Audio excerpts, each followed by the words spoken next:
l'élévation, la suprématie, la magnificence, la vénération. Maranatha, Maranatha.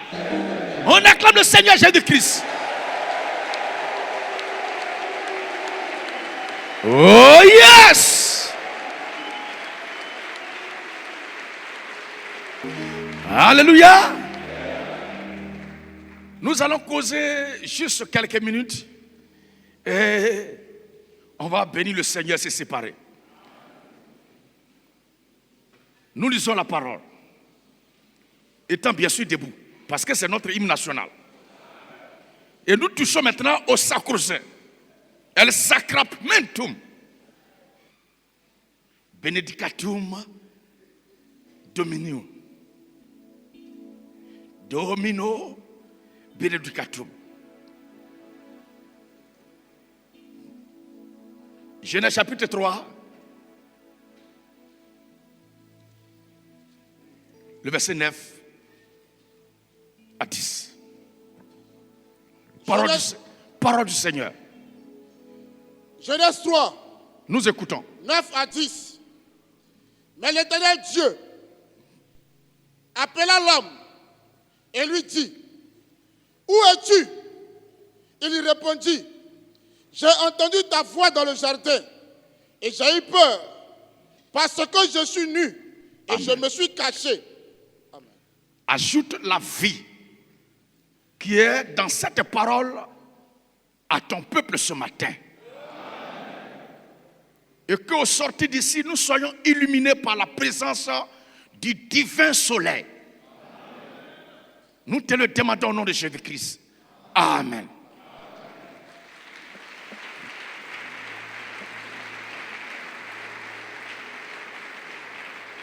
Veuillez vous asseoir.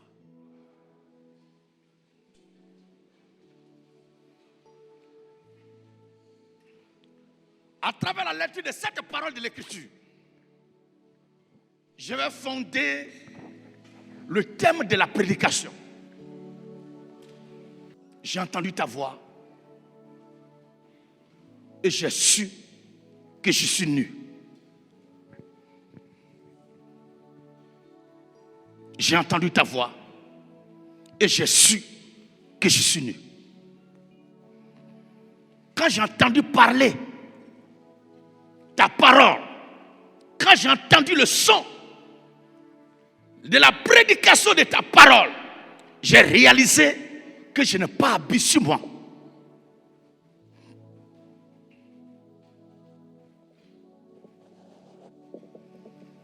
Cette histoire découle de la scène qui s'est passée en Éden. Vous connaissez très bien cette histoire. Dieu a créé l'homme et sa femme et lui a donné des instructions. Vous pouvez manger de tout, mais quant à l'arbre qui est au milieu du jardin, vous n'y toucherez point. Car le jour où vous allez manger à ça, vous allez toucher à ça, vous mourrez. Telles sont les instructions de Yahweh, du Seigneur Adonai, du grand prêtre, le Massaya, le Yehoshua Hamashiach, le grand prêtre de la plus grande prêtrise que jamais l'humanité n'ait connue. Lui qui est le fondateur de l'ordre mystique duquel nous sommes issus. Parce que notre Dieu est le Dieu des mystères. Il est le Dieu mystérieux. Il est le grand divin. Il est le grand mystique. Et c'est cela, cette dimension de sa nature qui nous confère, qui nous donne d'être suspendus au-dessus de toutes les sphères. Sinon, ce qu'on prêche là, c'est le défi. Si le Dieu que nous prêchons n'est pas au-dessus de toutes les écoles en mystère et en initiation dans ce monde, nous serons déjà grillés. Mais défiant toutes les lois et les forces de la nature, nous sommes enracinés dans le grand Massaya, dans le Seigneur Jésus-Christ. Et nous parlons avec assurance. Et notre cœur ne bat pas. Et nous ne craignons rien. Et il n'aura rien. Parce que Jésus-Christ est au contrôle. Mangez de tout, mais ça là, ne touchez pas à ça.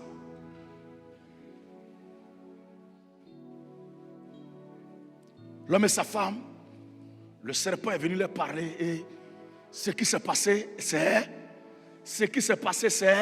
passé. Ce qui s'est passé, c'est passé. Et on sait tous ce qui s'est passé.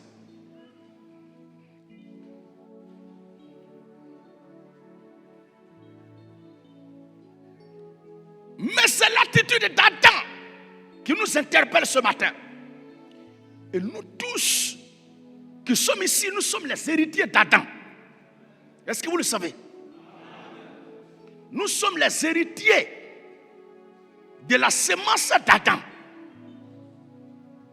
Nous sommes de la sémence d'Adam. Laquelle sémence est celle de Dieu?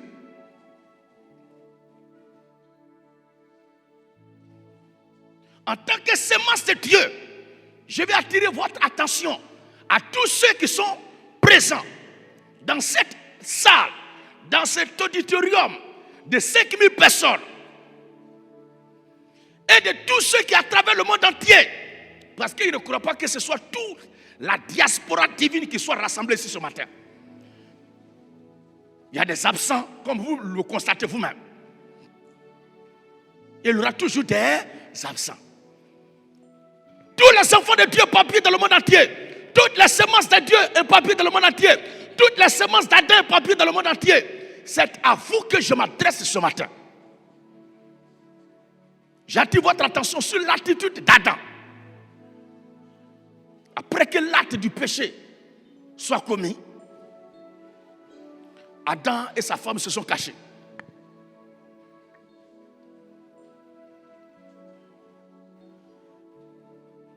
Loin de la face de Dieu, ils se sont cachés.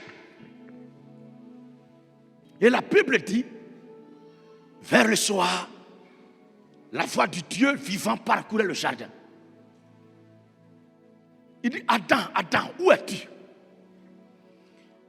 Et certains prennent cela pour dire que notre Dieu là n'est pas le Dieu omniprésent. Il n'est pas le Dieu omnipotent. Il n'est pas le Dieu omniscient. La preuve en est qu'il ne sait pas où Adam se trouve. Il le cherche.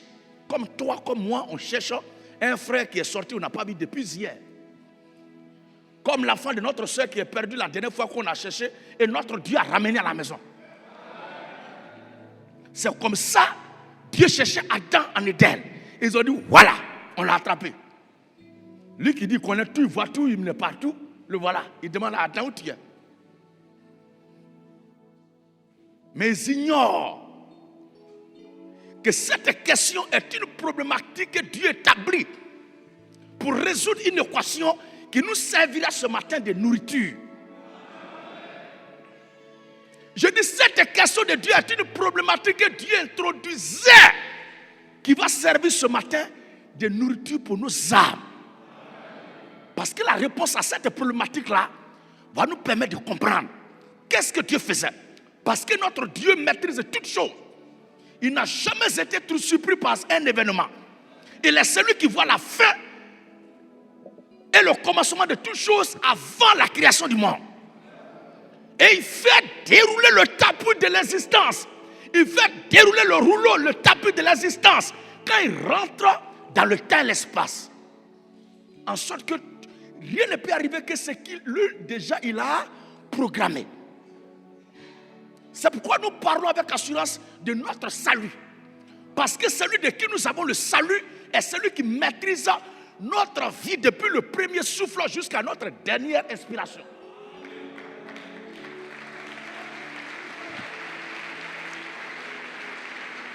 Il n'est pas un Dieu où tu as fait quelque chose. Je suis fâché, donne-moi mon salut. Mais il calcule tout, il paye tout, il solde tout. Et puis il dit, va en paix. Tes péchés, ton péché, tes péchés, ton péché te sont pardonnés.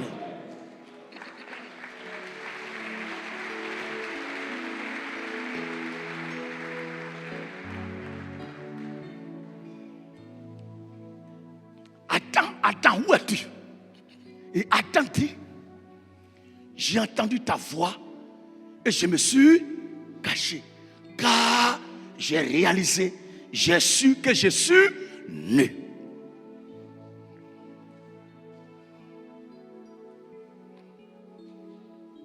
C'est une question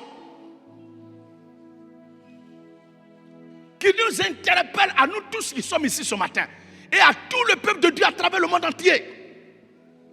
Pour nous déterminer, nous montrer, nous dépeindre la réaction, la conduite, le comportement, l'attitude d'un enfant de Dieu, d'une semence de Dieu au son de la voix de Dieu. Ce n'est pas parce que Dieu ne savait pas où Adam était, il savait. Mais c'est pour pousser et permettre à chacun de nous de comprendre quelle doit être notre attitude, notre comportement, notre tenue vis-à-vis de la voix de Dieu, vis-à-vis de la parole de Dieu, vis-à-vis de l'évangile du Seigneur Jésus-Christ. J'ai entendu ta voix et j'ai su que je suis nu. L'idée que je veux, par la grâce de Dieu, vous faire comprendre ce matin, c'est qu'un enfant de Dieu, quelle que soit ta connaissance, quel que soit ton niveau et ton degré de bagage intellectuel, quelle que soit ta compréhension des choses de la vie, quel que soit ton niveau d'initiation, quelle que soit ton éloquence, quels que soient tes diplômes universitaires, quand tu es en face de la voix de Dieu, quand tu entends la parole de Dieu, tu réalises que tout ce que tu possèdes comme savoir, comme connaissance, comme instruction, comme diplôme là, sont rien devant Dieu. Et que tu dois t'attendre à ce que Dieu te montre la vraie connaissance, la vraie révélation, la vraie instruction et même la véritable connaissance. J'ai entendu ta voix et j'ai su que je suis nu. Quels que soient les accoutrements que tu portes, je parle maintenant du plan spirituel. Le revêtement dans lequel tu es, la doctrine dans laquelle tu évolues, la foi, la connaissance, l'idéologie dans laquelle tu évolues, lorsque tu entres en contact avec la véritable parole de Dieu, tu dois simplement te comporter comme Adam et dire que tu es nu, que ce que tu as là n'est rien. Et pourtant, Adam avait la connaissance du bien et du mal. Mais il dit, je suis nu. Donc la connaissance, l'interprétation de la voix de Dieu doit nous pousser, doit nous conduire à réaliser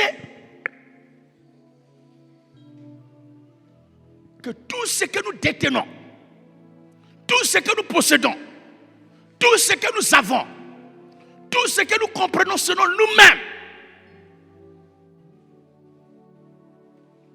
doit totalement disparaître et se déplace à Dieu. Parce que quand Adam a dit que j'ai réalisé que je suis nu, qu'est-ce que Dieu fit? Qu'est-ce que Dieu fait? Dieu lui-même est allé tuer un animal pour habiller Adam et sa femme. Ça veut dire que le bon accoutrement, le bon revêtement, le bon habit, le beau habit, le vrai habillement là, c'est Dieu seul qui connaît ça. Et quand tu vois l'habillement, l'accoutrement que Dieu te donne, tu dois dire simplement Amen.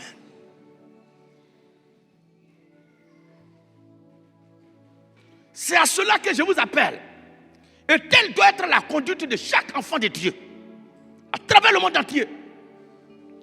Vous avez tel savoir, vous avez tel diplôme, vous avez telle formation théologique, vous avez fait tel séminaire. Mais quand vous entrez en contact avec la révélation de la parole de Dieu, vous devez laisser toutes ces choses-là tomber et laisser votre Dieu vous habiller spirituellement de la bonne des manières. Parce que c'est lui seul qui sait l'accoutrement qu'il vous faut pour lui être agréable. Est-ce que le peuple de Dieu comprend bien?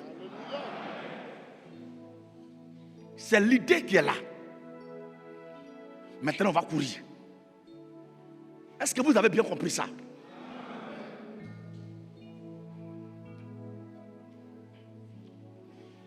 Chez nous,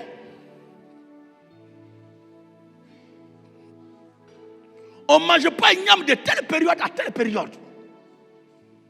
Chez nous, on ne mange pas haricots, on ne mange pas serpent, on ne mange pas agouti. Dès que tu réalises à l'écoute de la parole de Dieu que tu ne fais pas en réalité partie de cette famille, de ce village-là, mais qu'avant la fondation du monde, tu appartenais déjà à Dieu, tu dois dire que c'est totem, tout ce qu'ils ont dit là, simplement que c'est du faux.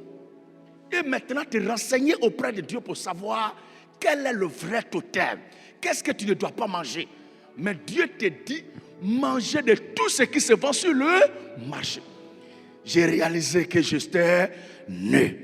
Et que ce que j'avais comme totem là, c'était du deuil. Laisse Dieu te donner le vrai totem.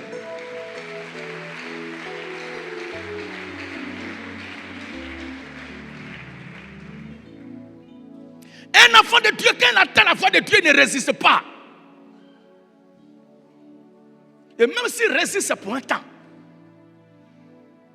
Parce que Dieu fera tout pour ramener toujours ses enfants à la maison. L'être humain a toujours des propositions. Il a sa façon à faire, lui qui pense que c'est bien, que c'est la bonne façon. Mais quand c'est un enfant de Dieu, quelle que soit sa façon de faire, sa manière de faire, sa façon de voir les choses, quelle que soit la beauté que ça représenterait, dès qu'il voit la façon dont Dieu fait, il laisse pour lui là et il accepte pour Dieu. Chez nous là-bas, de telle période à telle période, on doit aller se laver dans l'eau pour être initié et être consacré au Dieu du village et de la famille. Oh Seigneur, j'ai entendu ta voix et tu as dit, celui qui croira et qui sera baptisé d'eau au nom du Seigneur Jésus-Christ sera sauvé. Alors je réalise que cette façon de se laver chaque année là, c'est une fatigue inutile. Mais une fois je crois en toi, je me fais baptiser dans l'eau au nom du Seigneur Jésus-Christ. J'ai reçu mon baptême qu'il faut et la véritable initiation et au vrai Dieu à qui maintenant j'appartiens, c'est le Seigneur Jésus-Christ. Je ne vais plus chaque année pour me faire laver. J'ai été lavé une fois pour de bon dans le sang de l'agneau de Dieu. Hein? J'ai compris. Donc tous ceux qui se lavent chaque année dans cette rivière, dans ce marigot-là, ne sont jamais purs, mais ils sont souillés, assis, souillés. J'ai réalisé que je suis nu. Regardez.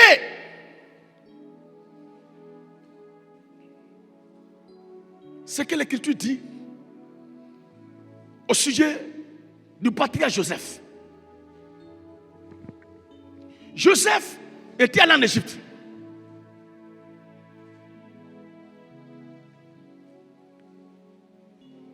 Et quand il est arrivé là-bas, Dieu l'a élevé plus tard après tout ce qu'il a subi. Et ses parents sont venus derrière lui après. Vous vous souvenez de cette histoire? C'est parce que je suis en face des lecteurs bibliques que je prépare. Je ne lis pas tous ces longs textes là. Parce que je sais que vous avez déjà lu ces choses. Honte à celui qui ne lit pas la Bible ici ce matin. Regardez quand Joseph, son père, est arrivé. Joseph avait 2 enfants.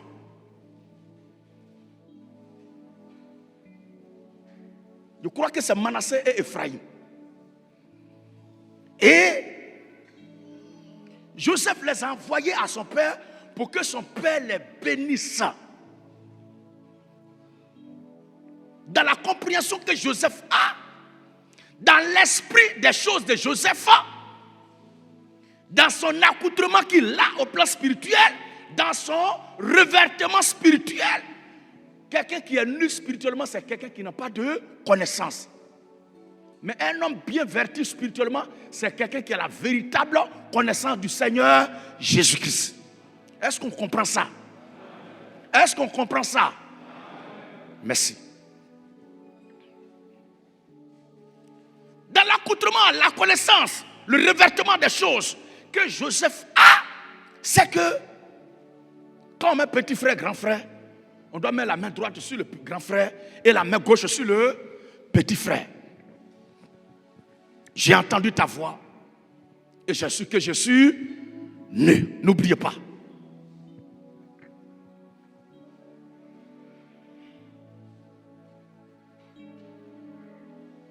Joseph a assisté avec intrigue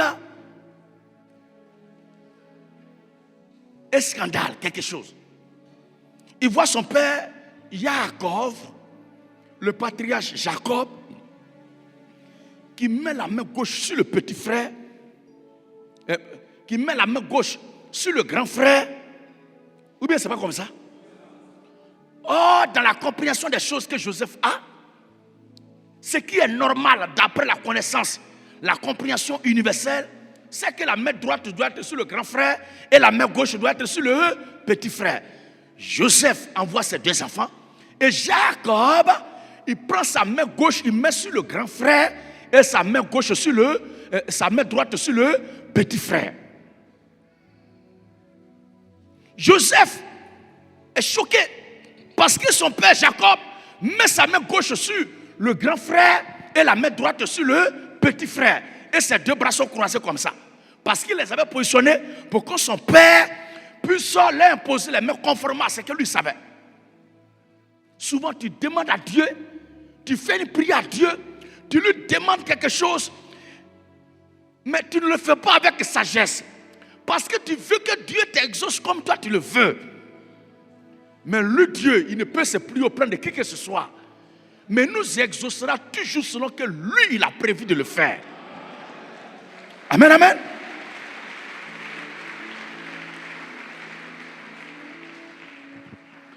Jacob met la main gauche sur le grand frère et la main droite sur le petit frère. Et Joseph est choqué.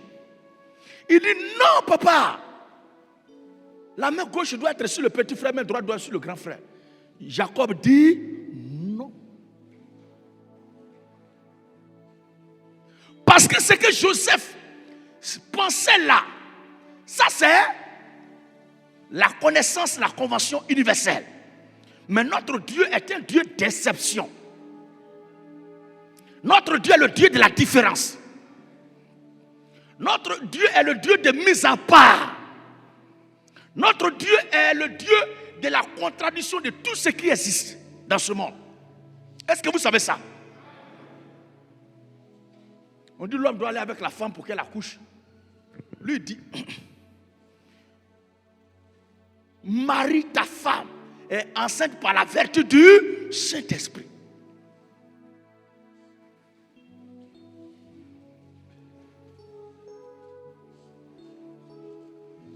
Est-ce que ce n'est pas Marie de nuit qui est là?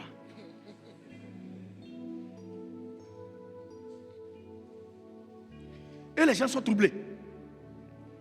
Or, les mains de Jacob croisées sur la tête des deux enfants étaient une révélation qui est la préfiguration de la croix du Seigneur Jésus-Christ.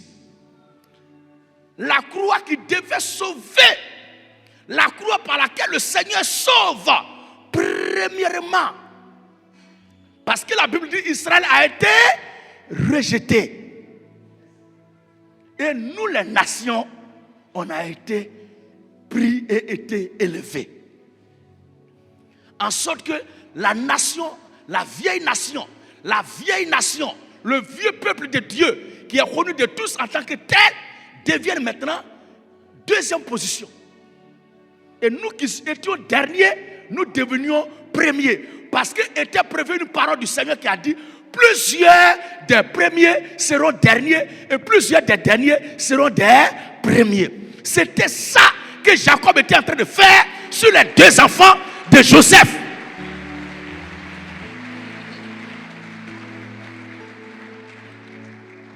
Et le croisement de cette croix du Seigneur, le jour où nous prêcherons sur le mystère de la croix, vous comprendrez que cette croix est le symbole même de tout ce qui se passe dans ce monde. Les conflits, le croisement des idéologies, l'affrontement des pensées, l'affrontement des forces du mal avec la puissance du bien. Toutes ces choses, le croisement de la croix. Les gens voient ça comme un simple bois. C'est pourquoi il y a des gens, quand ils ont vu la croix que nous on a mis ici, là, certains disent, mais ça c'est la croix. C'est quoi ça? On dit, mais il y a quoi? La croix c'est pour les Romains. Je me suis posé la question 1001 fois, c'est à partir de quand un Romain a été crucifié? En quel moment?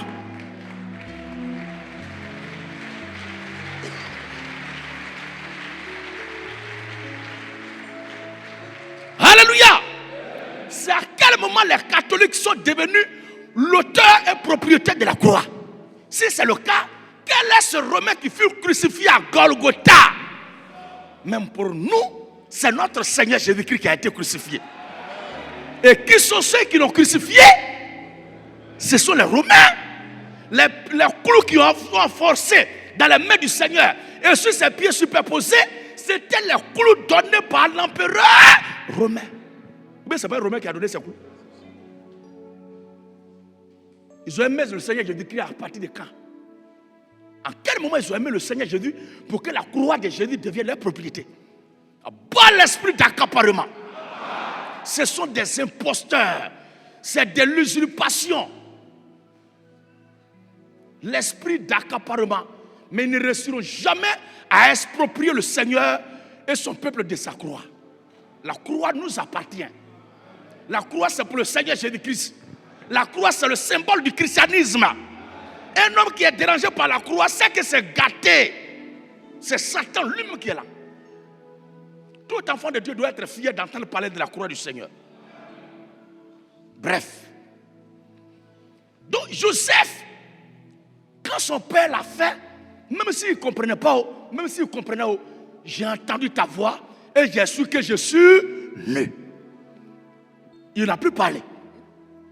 Quel que soit le degré de connaissance, de révélation, de mystère que tu détiendras, tu ne peux pas être plus inspiré que ton père spirituel dans son ministère, dans son assemblée, dans sa lutte, dans sa vision.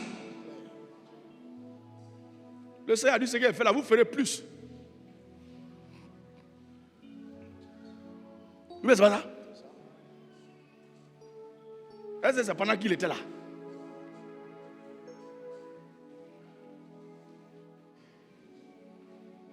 Il y a beaucoup de choses à vous dire maintenant, vous ne pouvez pas les comprendre. La révélation de Joseph était une révélation humaine, elle est limitée.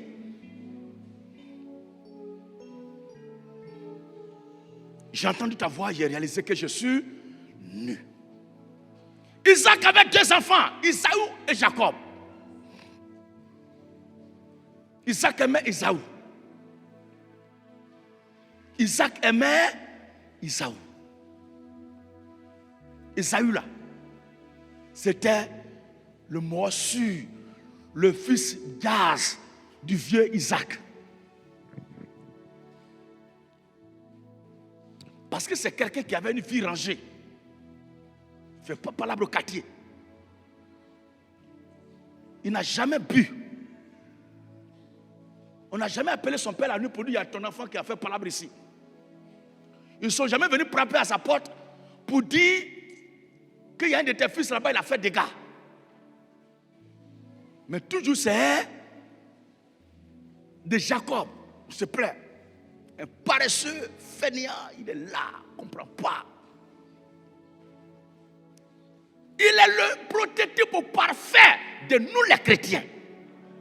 Pendant que les religieux, ils font tout ce qu'il faut pour plaire à Dieu, nous on se réfugie dans le sacrifice du Seigneur Jésus-Christ. Et on attend le retour de Jésus pour partir à l'enlèvement. Eux, ils veillent, ils prient, ils jeûnent, 31 jours, 31 nuits, jeûne à fruits, jeûne à bonbons, jeûne à chewing-gum, jeûne à sec, jeûne à régime. Alléluia. C'est vrai que Jésus s'est donné, mais vous-même là, vous devez faire un effort. Il n'y a pas de drap. Est-ce que c'est mauvais de faire effort? Mais nous reconnaissons notre effort en celui que le Seigneur Jésus-Christ a accompli.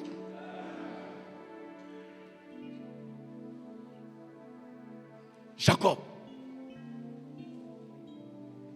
il prépare bien. C'est quelqu'un qui ne pêche pas.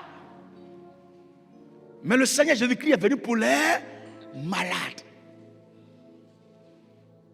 pour les pécheurs.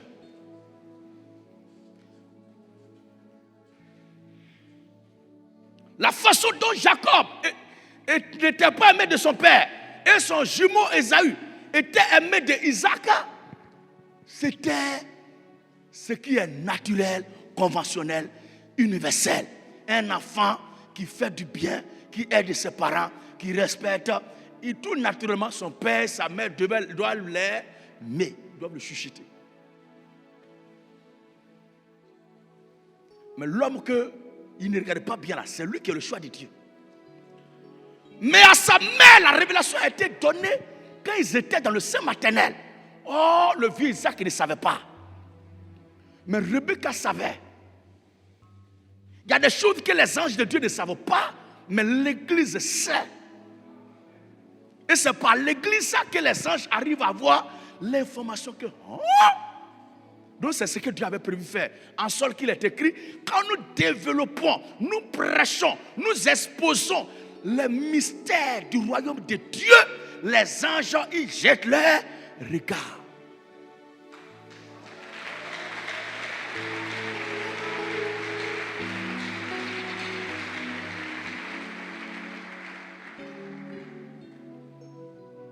C'est ce Jacob-là qui est le choix de Dieu.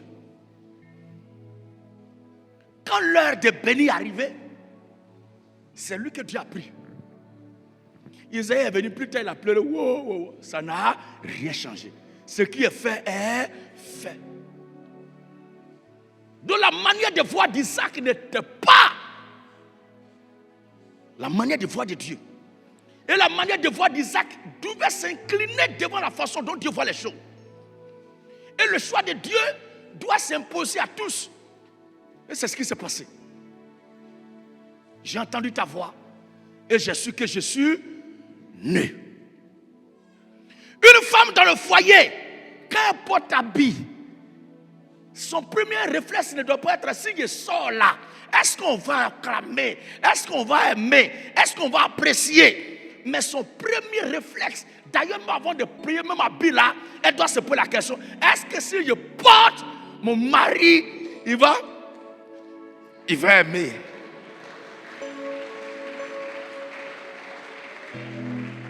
Est-ce que mon mari va aimer? Ça veut dire qu'elle ne vit plus pour elle-même, mais elle vit pour son mari. Et si l'habit qu'elle a porté, son mari dit c'est bon, c'est propre, peu importe ce que les gens vont dire dehors. Si vous voulez, elle est habillée comme ci, comme ça, mais elle a la bénédiction de son Seigneur. Face au choix vestimentaire de son mari, elle doit réaliser qu'elle n'est pas bien habillée, qu'elle est nue.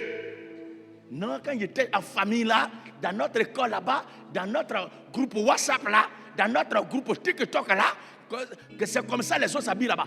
Tu n'es pas marié aux autres qui s'habillent comme ça là-bas.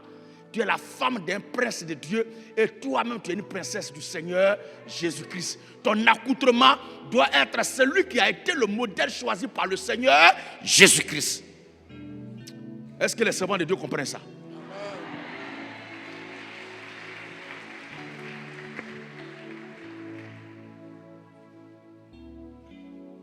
Un fils de Dieu dans une assemblée peut avoir une connaissance de telle chose, selon lui-même, sur la parole de Dieu. Mais face à la position, face à la parole de Dieu, à la vision, à la révélation que lui transmet son père spirituel, il doit réaliser qu'il est né. Parce que ce que tu as appris de l'autre côté là-bas, ce que tu as entendu là-bas, si c'était vrai, si c'était bon, pourquoi tu as quitté pour venir suivre l'homme de Dieu? En laissant cette ancienne assemblée, ce milieu, pour suivre l'homme de Dieu, c'est que tu as décidé de tout laisser pour suivre l'homme de Dieu. Une femme qui était dans Toutouya et qui vient d'un foyer, ça veut dire qu'elle est prête à tout laisser de la prostitution pour mener une vie conformément aux prescriptions, aux ordonnances, à la volonté, à la vision de son mari. Autrement dit, Tanti, tu n'es pas encore fatigué, retourne dans Toutouya.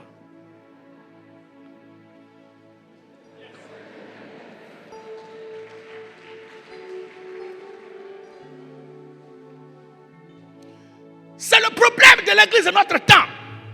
C'est une église qui pense tout connaître. Elle pense tout avoir. Elle pense qu'elle est bien habillée, alors qu'elle est l'accoutrement d'une prostituée. Elle a besoin de la véritable tenue vestimentaire, du véritable accoutrement du Seigneur Jésus-Christ. Sinon, cette église-là ne paraîtra pas devant le Seigneur. On va monter dans les hauteurs. Est-ce qu'on peut aller? Terminons d'abord les cas bibliques. Et on va descendre tout à l'heure dans notre génération. Est-ce que le peuple de Dieu est avec moi? Est-ce qu'il y a la bénédiction des saints ce matin pour parler? Alléluia!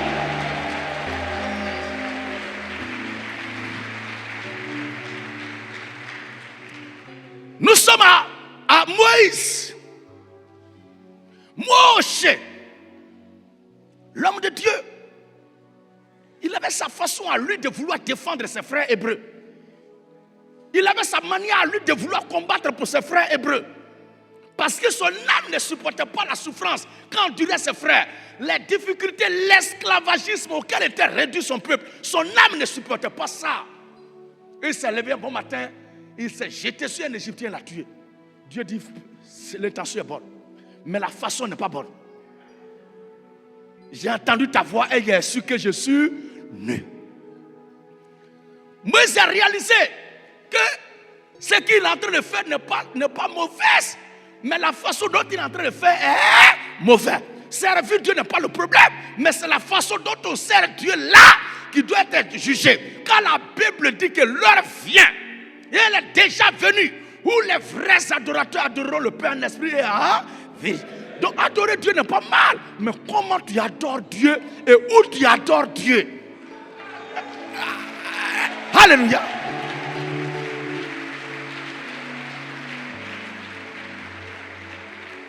Et un enfant de Dieu, une semence de Dieu n'est pas orgueilleuse. Vous voyez ces gens dans ces communautés, ils ont l'apparence de la piété, mais ce sont des véritables criminels. Essayez de leur faire entrave tout à l'heure, vous allez voir leur vrai visage de loup. Oh, la Bible dit que nous sommes des agneaux. C'est pourquoi la colombe n'est pas descendue sur n'importe qui au jour du baptême, lors du service du prophète Jean-Baptiste. La colombe est allée descendre sur l'agneau de Dieu. Entre l'agneau et la colombe, il y a un mariage parfait au plan spirituel. La colombe ne peut pas aller s'asseoir sur un loup. Elle n'a qu'à essayer. Mais la colombe est allée sur l'agneau de Dieu. Et la colonne n'est pas allée sur le lieu de la tribu de Juda, mais la colonne est allée sur l'agneau de Dieu. Le Saint-Esprit ne viendra jamais dans la vie d'un loup déguisé, mais le Saint-Esprit viendra toujours dans les brebis du Seigneur Jésus-Christ. Est-ce qu'on comprend?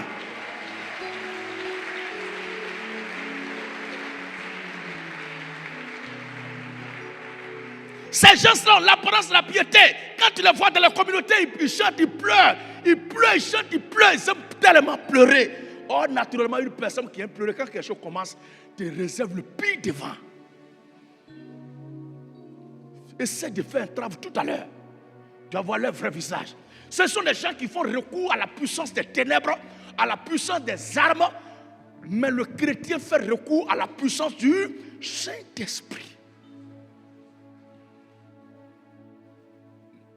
Le Seigneur Jésus-Christ que nous prêchons est le Dieu tout-puissant. Il avait tout moyen de se défendre. Mais il n'a pas voulu le faire.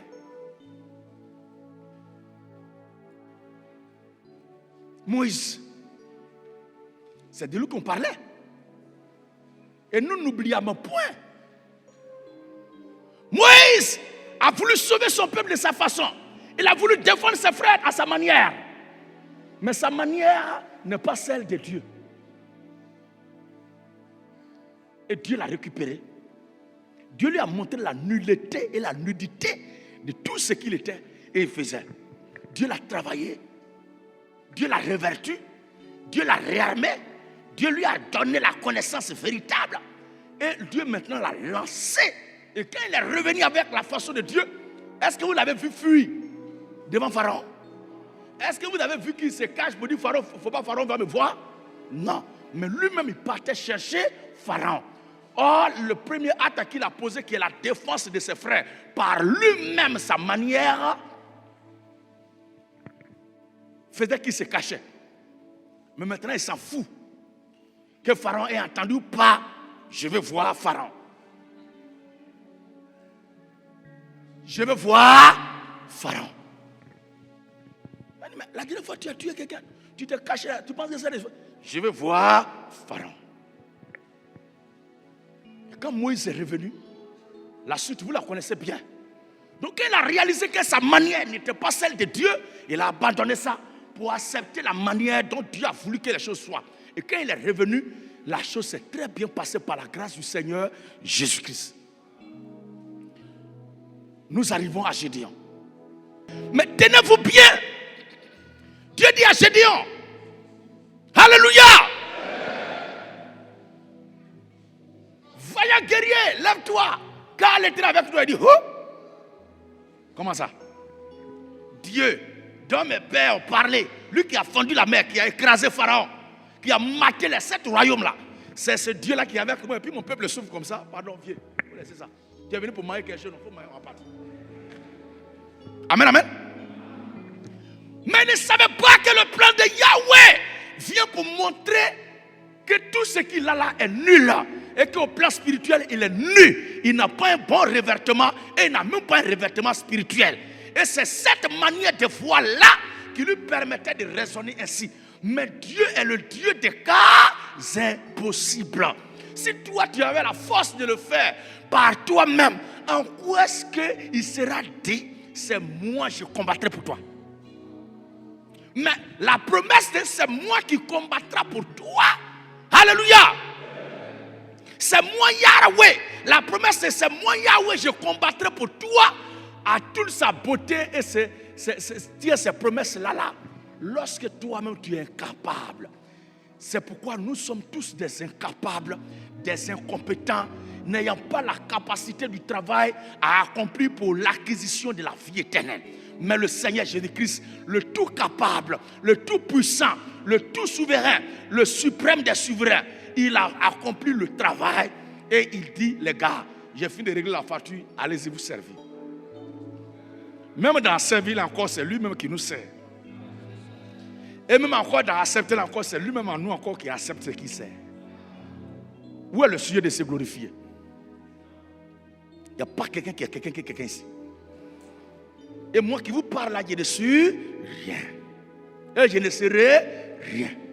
Mais c'est par sa grâce que nous tenons et nous tiendrons jusqu'à ce qu'il réapparaisse un jour. Dieu bénisse encore son peuple.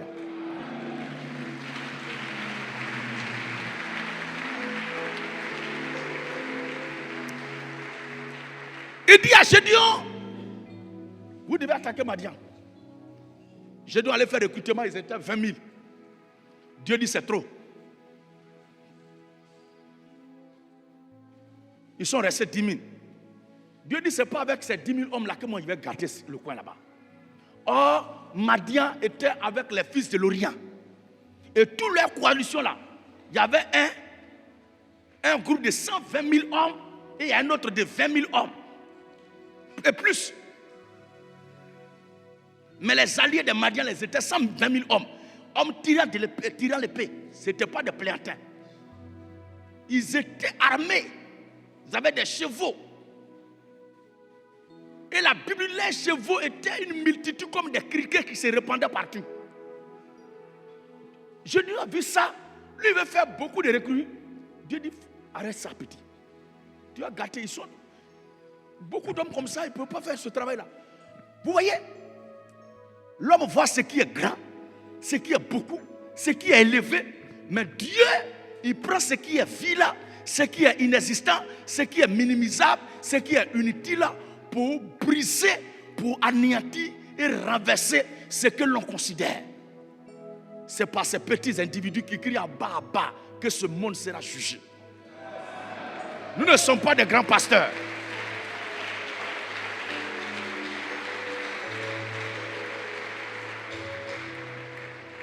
Nous ne sommes pas des grands pasteurs. Nous ne sommes pas des grands prophètes. Nous ne sommes pas des archibishops, des monseigneurs, des cardinaux, des évêques ou des papes. Mais nous sommes des chrétiens. Ça nous suffit.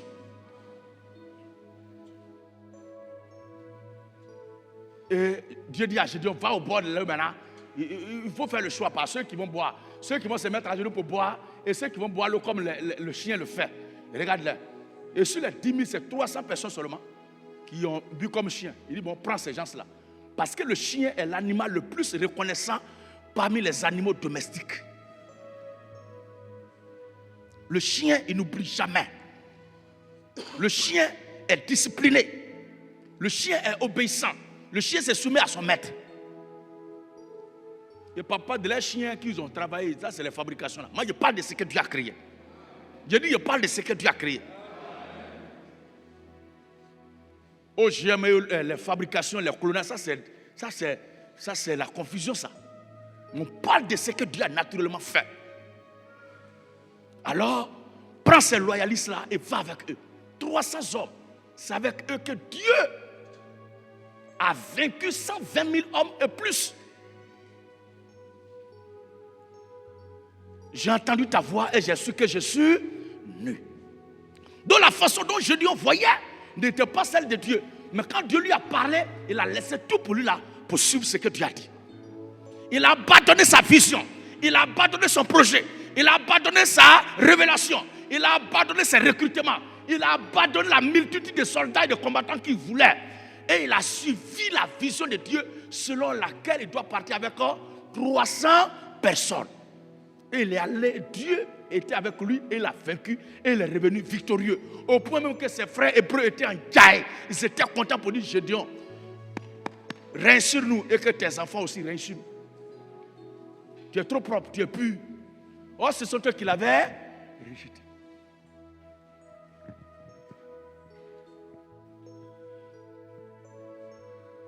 Nous sommes au prophète roi David. Alléluia. Est-ce que vous suivez la trajectoire de l'aigle dans l'espace ce matin? Nous sommes au roi David, roi prophète David, le roi prophète, le prophète roi. Et il était l'un des prototypes parfaits du Seigneur Jésus-Christ, qui joue à la fois le rôle de roi et en même temps prophète. Parce que Jésus-Christ est le roi des rois, mais il est aussi le prophète. David est polygame au plan naturel. Jésus-Christ est polygame au plan spirituel.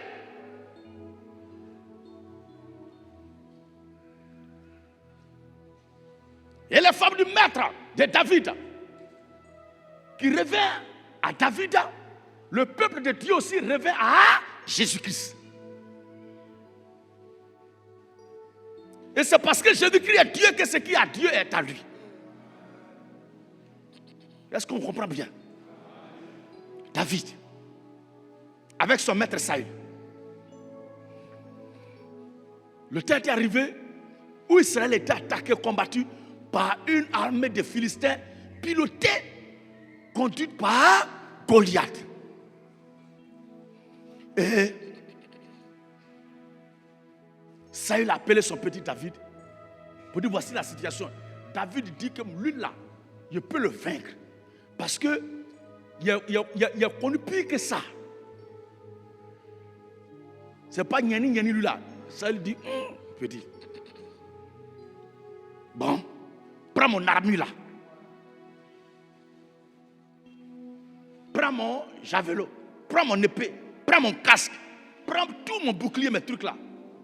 Et David effectivement a mis tout. J'ai entendu ta voix et j'ai su que je suis nu. J'ai connu que je suis nu.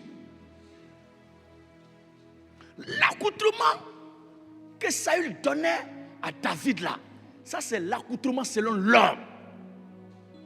C'était la connaissance théologique. C'était ce que son père spirituel savait. Mais les temps ont changé. C'était les armes de défense que son père spirituel utilisait. C'était ce que son mentor utilisait. Mais regardez très bien, c'est à la fin de son mentor que lui il a commencé. Alors Dieu, pour montrer que ça là, ce n'est pas lui qui est dedans, et qu'il ne comptait pas sur cette armure-là pour choisir David, pour appeler David, il va faire la démonstration. David a porté ça, il ne peut même pas marcher. Il y a certaines connaissances qui nous empêcheront d'avancer si nous-mêmes, nous ne prêtons pas attention à ce que Dieu est en train de faire devant nous. Notre Dieu que nous prêchons est le Dieu de je suis. Il est le Dieu du temps présent. Non, on était là-bas, là, c'est comme ça faisait. J'étais en famille là, c'est comme ça se faisait. J'étais dans mon village, c'est comme ça. Tout ça là, ça va devenir lourd. Ça va empêcher ta vie spirituelle, ton épanouissement, ta croissance, ton élévation, ton progrès, ton ascension spirituelle et même sociale. Une femme qui vient d'un foyer avec un conseil des amis du village, de famille, et qui n'écoute pas son mari, ne va pas rester dans le foyer. Pour devenir grand-mère dans le foyer, tu dois écouter ton mari. Parce que c'est lui que tu es venu marier. Tu n'es pas venu marier la tradition de ton village. Femme qui chaque vendredi va au funérailles. Et dans le funérailles là-bas, qu'elle danse, elle a un doigt à l'air.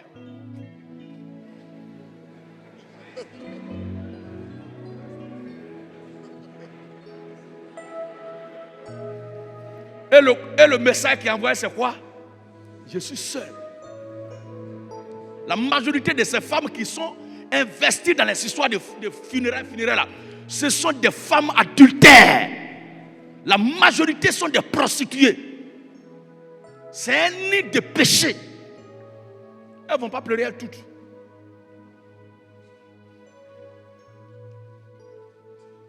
Il y a d'autres qui se promènent de quartier en quartier chaque semaine pour savoir. Quand elles voient bâche quelque part, il y a quoi là-bas? Oui, non, c'est anniversaire. Et là-bas, là, c'est quoi? Elle cherche juste un endroit pour dire funérailles. Et elle va aller à la maison se préparer. Ah, il y a un oncle qui est mort là-bas. Oncle, où ça? Toi, ta famille est comment? Et puis chaque semaine, les gens meurent. Et puis vous ne finissez jamais. Amen, amen.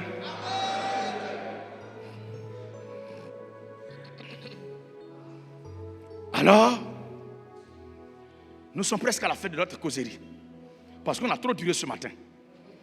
Il reste 2 minutes.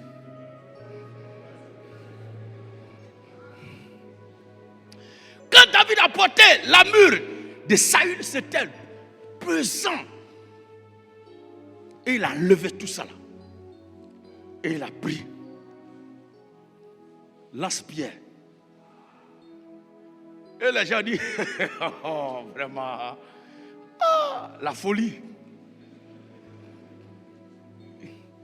Il est pasteur. Il a voyagé combien de fois? Mais tout ça, là, il a fait sa formation là, dans quelle école? Dans quelle école? Il a participé à quel consortium? Où est son quoi? Où est son diplôme pastoral? Il a fait ses études pastorales où même? Pastorales où? Il a fait ses études pastorales où même? Non, c'est un gars qui est quitté au champ là-bas. Quitté au champ. Et il fait quoi déjà? C'était un berger, un Aouana, il suivait les animaux là. Goliath, très bien habillé. Il descend d'une voiture Maybach, Mercedes. Ses amis descendent de jets privés. Alléluia! Quand ils passent, même ici, on entend le bruit de leurs semelles. Sur le cao. Et leur rencontre là, c'est pas prédication, mais ils appellent ça masterclass. Amen, amen.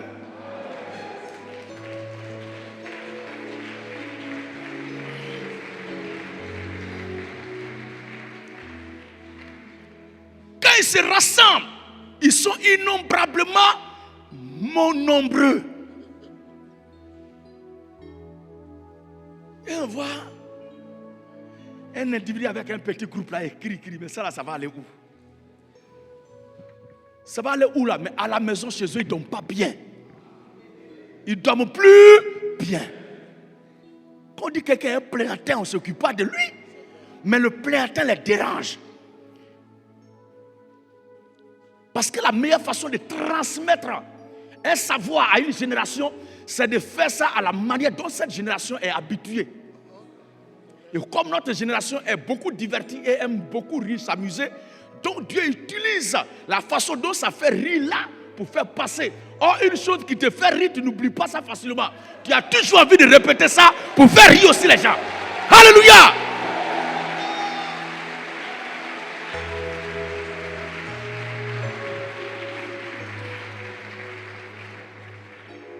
Même si tu ne comprends pas tout, mais il y a au moins un élément dedans qui t'a fait rire.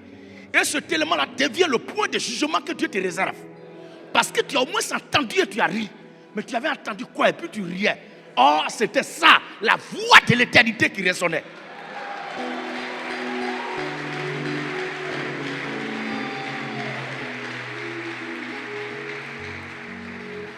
Et David, un homme fleck comme Diallo. Là, il a dit, donc c'était lui qui était dans la mur là. Mais quelqu'un qui ne peut même pas porter la mur, c'est Goliath, il va affronter. Quand ils ont vu ça, ils ont dit, bon, on va faire une proposition. Choisissez votre meilleur homme, nous choisissons Goliath. Si vous avez gagné Goliath, on se rallie. Si on a gagné votre gars aussi, c'est fini. Alléluia! Ils ne savaient pas que le Seigneur Adonai avait préparé déjà le scénario et que c'était déjà bouclé. Et que Dieu avait fini avec Goliath. Il attendait juste de David pour faire le travail. J'ai entendu ta voix et j'ai connu que je suis né. La façon de faire de Dieu est toujours bizarre lorsque ça commence. Et Dieu nous a plusieurs fois montré la bonne voie en toutes choses à suivre. Mais nous ne prêtons pas garde. Oh, c'est cette voie minimisable, bizarre, étrange là. C'est elle qui est toujours la voix de Yahweh. Il nous parle à chaque instant, mais nous ne prêtons pas garde. Et c'est ce qui prolonge souvent nos souffrances et nos difficultés. Mais le jour où on saura discerner sa voix dans la multitude de nos pensées, prendront fin nos souffrances.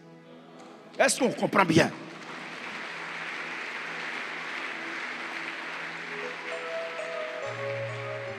Quand est-il dit, je connais mes brebis et mes brebis me connaissent?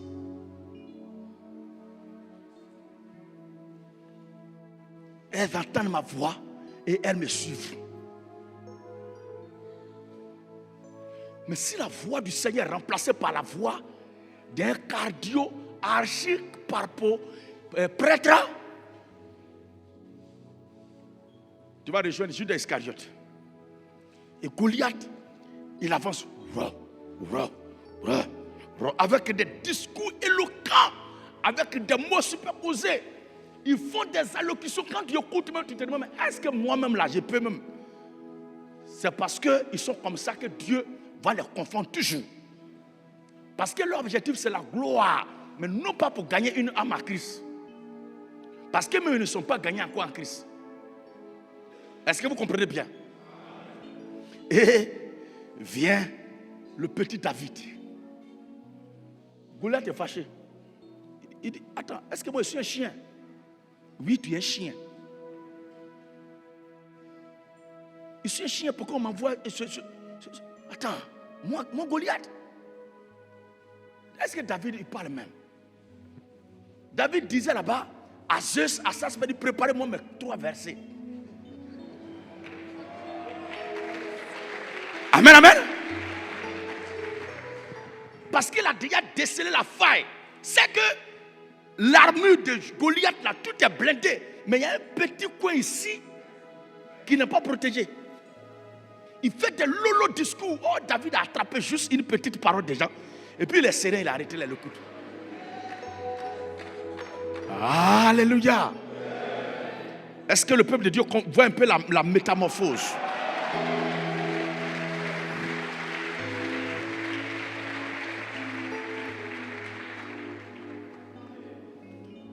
Il a fini.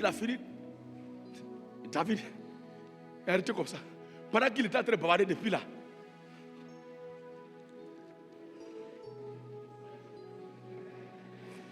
Et Goliath dit, regardez-moi ça. Et c'est quoi ça? Et puis on voit les bras de David là, mais on dirait les bras de moustiques. On a du mal même à voir quoi de qui il tient. Et même le caillou qui est dedans. C'est pas un gros caillou. C'est pas un gros caillou. Petit caillou.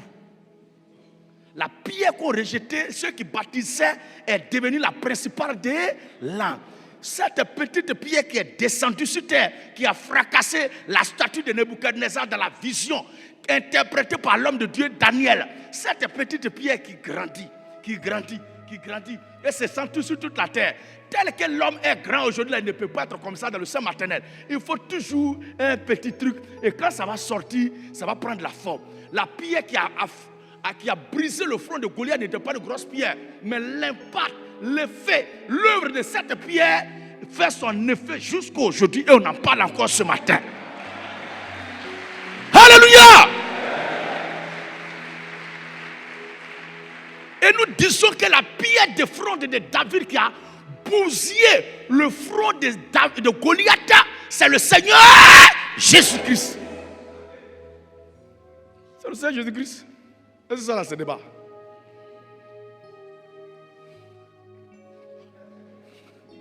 Il tournait son lance-pierre. Il va ici. Il revient.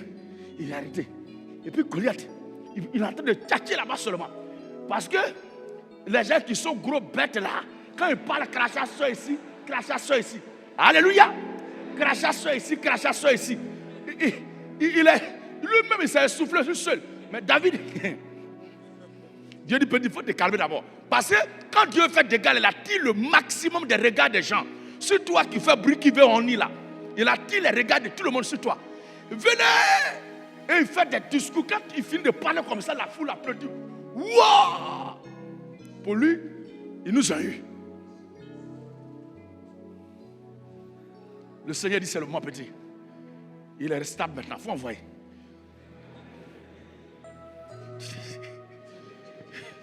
Amen, amen. Quand David a envoyé un seul coup là, oh.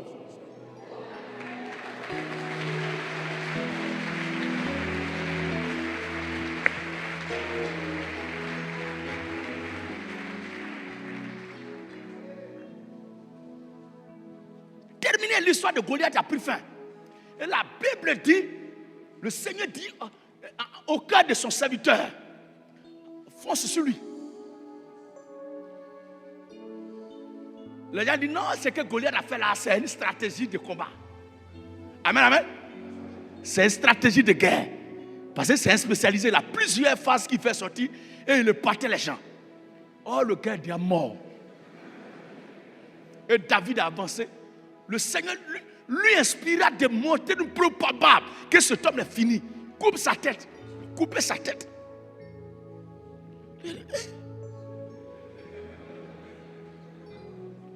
D'habitude, il fait beaucoup de plans de guerre, mais ça là, où tête écrite sur quoi, il n'a pas encore fait ça. Alléluia! Il a pris sa tête pour aller montrer ça à son mentor. Un enfant doit toujours faire la fierté de ses pères. Un rejeton doit toujours faire la fierté de ses pères. Un héritier doit faire toujours la fierté de ses pères. Un enfant qui devient une amertume dans les entrailles, dans les mains de ses propres parents, est un enfant maudit. Et quand il aura l'âge, et même presque l'âge, même avant l'âge de ses pères, Dieu permettra qu'il y ait quelqu'un de plus cruel, de plus méchant, de plus atroce que lui, qui va lui faire subir une atrocité. Parce que ce que l'on sème, on le récolte. Elle ne s'est pas révertie. Elle n'a pas écouté la voix de Dieu. Quand elle a entendu la voix de Dieu, elle n'a pas réalisé qu'elle était nue. Et elle n'a pas cherché le véritable accoutrement qui vient de Dieu. Elle n'a pas cherché la manière de Dieu. Elle n'a pas cherché la façon de Dieu. Elle n'a pas cherché la vision de Dieu. Elle n'a pas cherché l'orientation de Dieu. Elle est comme cette femme qui se dit qu'elle est belle, qu'elle a tout déjà, elle n'a besoin de rien. On n'a rien à lui dire. Moi, garçon, ne me commande pas. Mais à partir de 60 ans, elle prie maintenant pour que Dieu lui donne ce qui reste là. Je sens quelque part, à travers le monde, quelque part, une servante de Dieu touchée qui va se repentir de toutes ces choses-là. Amen. Je sens quelque part un serviteur de Dieu, une semence de Dieu touché par la voix de Dieu ce matin qui va se repentir de toutes ces choses-là. Comme Saul de Tarse. Et cette parole, cette prédication de ce jour vient comme la lumière resplendissante autour de Saul de Tarse sur la route de Damas pour terrasser tout ce que nous possédons, tout ce que nous avons comme compréhension, comme instruction, comme doctrine, comme révélation et renverser, balayer toutes ces choses-là pour maintenant chercher la voie véritable du salut que vous entendez ce matin, à vous qui n'avez pas encore été réconciliés avec Dieu, votre Créateur. Il n'est pas encore tard. Cette religion de notre temps est très très très bien organisée. Mais elle est organisée dans le mal. Parce qu'elle a entendu la voix du roi de gloire. Et elle n'a pas réalisé sa nudité. Jusqu'à ce que lui-même l'ait crié. Mais depuis là, je te dis, je suis en train de parler pour que tu saches et que tu réalises que tu es nu. Mais tu ne réalises pas que tu es nu, mais tu dis que tu es bien habillé, tu es sapé, tu es riche et que tu vois trop clair que moi. Alors que tu cours un danger. Il y a un feu rouge de la condamnation, du feu de la géhenne qui est là devant toi. La chrétienté de notre temps est en danger. Répète-toi avec moi. Chrétienté de notre temps, tu es en danger. Saul de Tarse passait servir Dieu.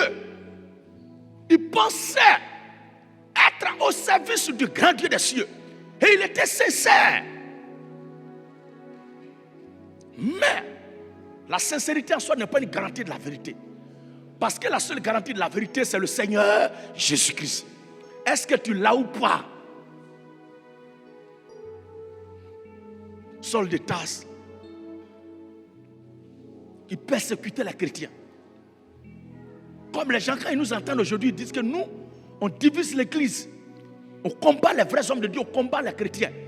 Or, ils ne savent pas que ce sont eux qui sont en train de combattre la vérité de Dieu que nous sommes. Pourquoi il dit on combat les chrétiens? Parce qu'on leur dit que la femme ne doit pas prêcher. Or, il est écrit que je ne me permets pas à la femme d'enseigner. C'est écrit. Quand nous repérons ça, il dit vous êtes en train de diviser les chrétiens. Ils disent on combat les chrétiens parce que nous disons que le baptême est administré par celui qui croit. Un bébé ne peut pas être baptisé. Vous voyez, ils sont en train de juger la foi des autres. Nous leur disons que Jésus-Christ a dit dans sa parole infaillible, il faut que l'évêque soit marié d'une seule femme. Et ils disent qu'ils sont évêques et puis ils ne se marient pas. Nous leur disons qu'ils ne sont pas évêques de Jésus. Ils disent regardez ceux-là, ils sont en train de juger la foi des gens. C'est la division. En réalité, c'est nous qui prêchons l'unité de la foi chrétienne. Parce que si d'autant que nous sommes à travers le monde entier pour adorer Jésus, prétendument, comme nous le faisons, à travers le monde entier, et que nous ne prêchons pas ensemble ce que la Bible dit, c'est nous-mêmes qui semons le trouble. Et les véritables semeurs de trouble, ce sont ceux qui ont mis l'évangile de côté pour enseigner le catéchisme, le catéchuménat et encore les messes de requiem et les écoles de pasteurs, de prophètes et les écoles de disciples là. Ce sont ces choses-là qui enseignent la pagaille, la division dans le corps de Christ. Et ces pratiques-là sont à l'image de Saul de Tarse qui sèment la terreur parmi les chrétiens. Mais nous sommes la voix des sans-voix.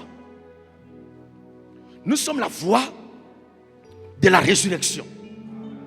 Nous sommes la voix de la repentance. Nous sommes la voix de celui qui parcourait le jardin et qui a dit Adam, Adam, où es-tu? Comme nous le crions ce matin, chrétienté de notre temps. Est-ce que tu sais où tu es?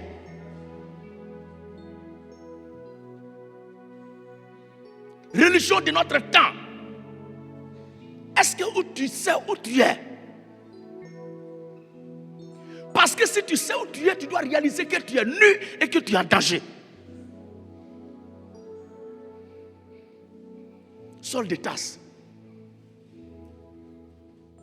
Il servait Dieu à sa manière. Mais cette manière n'était pas celle de Dieu. C'est quoi? Dieu le terrassa et le dépouilla de cette façon de voir. Et Dieu lui donna. Servir Dieu n'est pas mauvais. Mais comment tu sers Dieu? Saul de Tarse servait Dieu. Mais il le servait comment? Il le servait contre les prescriptions de Dieu. Et Dieu le terrassa et il fut repositionné pour servir Dieu maintenant conformément à la vision de Dieu. J'ai entendu ta voix et j'ai su que je suis nu. Et Saint Paul à la fin réalise et dit la conclusion. Juif, je le suis, né juif, circoncis le 8e jour de la race d'Israël, de la tribu de Benjamin. Mais toutes ces choses qui ne étaient que pour moi un sujet de gloire et de gain, je les ai regardées comme une perte de temps, comme de la boue à cause de l'excellence de l'évangile du Seigneur Jésus-Christ. Donc quand on croise l'excellence de l'évangile de Jésus-Christ, on doit voir tout le reste là comme de la boue.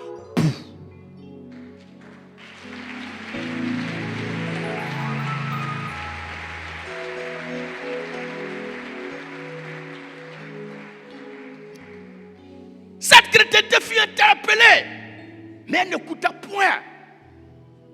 Jusqu'à ce que le roi lui-même, le dernier passage, Apocalypse chapitre 3, le verset 17 à 18, il a dit.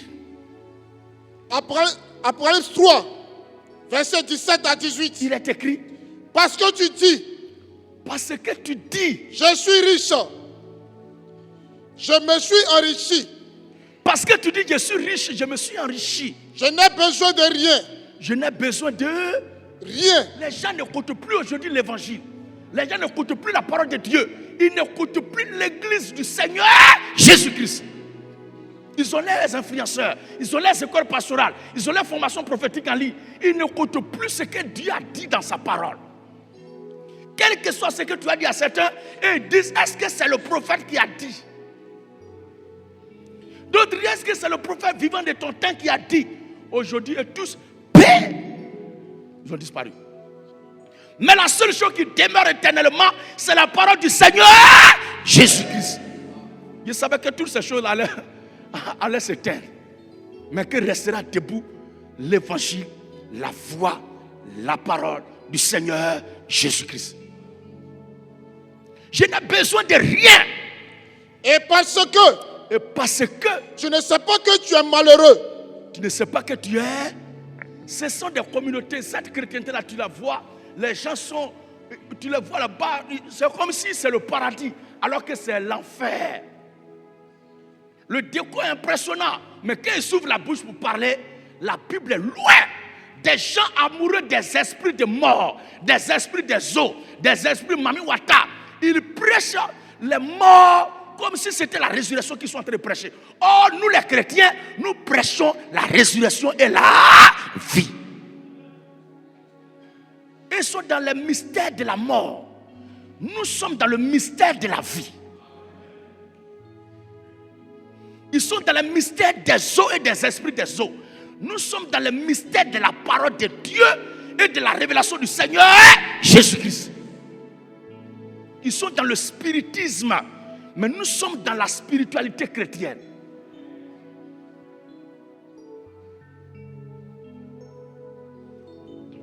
Quand tu les écoutes, tu dis, ah, lui là au moins il a bien commencé.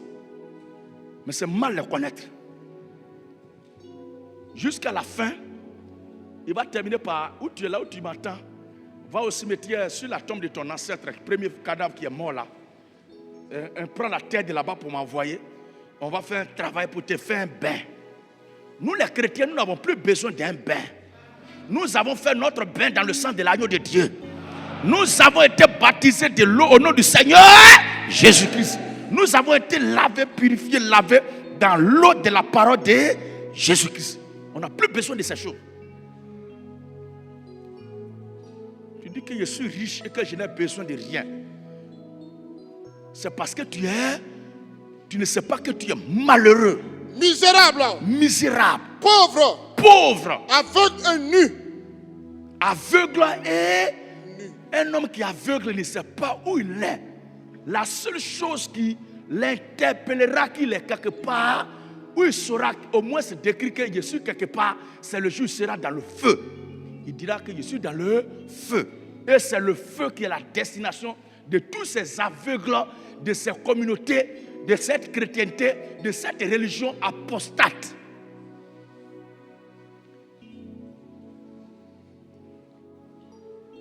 Un aveugle naturel est mieux qu'un aveugle spirituel. L'aveugle spirituel est plus malheureux qu'un aveugle naturel. Parce que quelqu'un peut mourir aveugle naturel et aller au ciel. Mais quelqu'un qui n'est pas aveugle naturellement, mais qui est aveugle spirituellement, il meurt, il ira en enfer. Et cette nudité, le Seigneur l'a décrit, et c'est elle que nous décrions ce matin. Et nous croyons que le peuple de Dieu a compris la nudité de la chrétienté de cette heure-là. Une chrétienté qui met de côté la parole de Dieu, qui doit lui servir de véritables vêtements et qui s'attache à la tradition, aux choses de ce monde-là. Des gens qui prêchent Mami Wata, des gens qui disent, quand vous allez en mer, ne faites pas telle chose, il ne faut pas que l'esprit qui est dans la mer va se fâcher. Cherchez l'approbation. Ils sont assis et puis il y a beaucoup de choses comme ça. Et puis on les appelle prophètes. On les appelle visionnaires, on les appelle voyants. Et quand ils parlent, je suis un voyant de Dieu. Alors je suis en train de parler. Oh my God. Voici la tombe de l'ancêtre de ta famille, de ton village. Prends le sable de là-bas et envoie-moi, je te fais un bain spirituel. Et ton histoire va changer.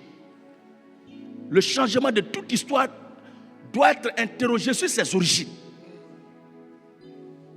Parce que Satan a dit à Jésus, prosterne-moi toi devant moi et je vais t'établir sur le royaume des cieux. Parce que tout cela m'a été donné. Donc Satan aussi peut rendre quelqu'un riche. C'est vrai. Mais le premier de qui vient la richesse, c'est le Seigneur Jésus-Christ. C'est pourquoi vous les enfants de Dieu, la meilleure façon de chercher les bénédictions, la richesse auprès du Seigneur, c'est le combat agenoué, en train de jeûner et prier. Et je sais que le Seigneur n'abandonnera jamais ses enfants qu'il implore, étant à genoux dans les jeûnes et dans les prières, dans les supplications. Dieu se souviendra certainement de tous ses enfants. Alors le jour où vous réalisez que vous êtes en erreur, vous êtes en contradiction, vous êtes en déphasage vis-à-vis de la parole de Dieu, mettez-vous à genoux et demandez-lui pardon et revenez sur vos pas et dites, Seigneur, je ne savais pas, mais maintenant que j'ai entendu ta voix, j'ai réalisé que je suis né. Et obéissons à la voix du Seigneur, parce que c'est là que se trouve notre héritage pour l'éternité. Tout le reste là, c'est du vent-vent.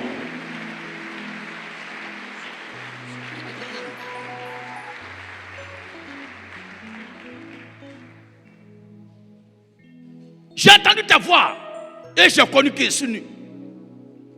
Lequel est l'enfant de Dieu, quel que soit son degré, sa taille, son niveau, sa position dans la société, sa position dans la religion, dans une quelconque communauté, dès qu'il réalise sa nudité, sa misère et son malheur et sa nullité spirituelle à l'écoute de la voix de Dieu, il réalise qu'il est nu. Il s'abandonne entièrement à Dieu en oubliant tous ces titres prestigieux-là et revient à des meilleurs sentiments pour marcher et suivre désormais la voix du Seigneur Jésus-Christ. Comme Adam, notre Père, l'a fait, j'ai entendu ta voix et j'ai connu que je suis né. Chaque enfant de Dieu, quand il entend la voix de Dieu, il doit oublier sa propre voix. Quand il entend l'évangile, il doit oublier les traditions, les coutumes de son village. Quand il entend la voix de Dieu, il doit oublier les fêtes des générations et ses pratiques de la religion et s'abandonner entièrement à la voix du Seigneur Jésus-Christ. Parce que c'est là que se trouve notre véritable accoutrement, notre protection, notre sécurité au plan spirituel. C'était là l'exhortation du jour que je voulais vous apporter.